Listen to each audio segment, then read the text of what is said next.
Mardin'den Filistin için geldim. Müslüman arkadaşlarımızın herkese yardım etmesini istiyorum. Kadınlar ölmesin, çocuklar annesiz babasız kalmamasını istiyorum. Mitinge geldik. Filistin'e destek olmak için geldik. Filistin'e çocuklar katlediliyor, kadınlar katlediliyor. Birçok Müslüman kardeşlerimiz katlediliyor. Müslümanlar birlik olsun, beraberlik olsun. Orada zulüm dursun. Buraya Filistin'deki savaşları kınamak için geldim. Allah İsrail'i kahretsin. İsrail zalimdir. İsrail çökücü çocuklara, bebeklere, yaşlılara hepsine kıyıyor. İsrail'le Amerika birlikteler.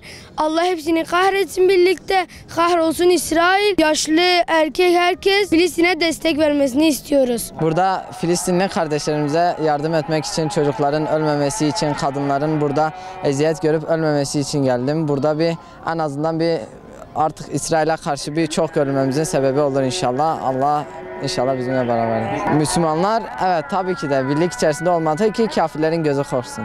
Çocuklar haksız yere öldürülüyor, kadınlar öldürülüyor. Biz bugün Filistin için geldik. Müslüman çocuklar için geldik. Savaşa olmasın diye geldik. Çocukları korusunlar. Onları öldürmesinler. Osmaniye'den geldim.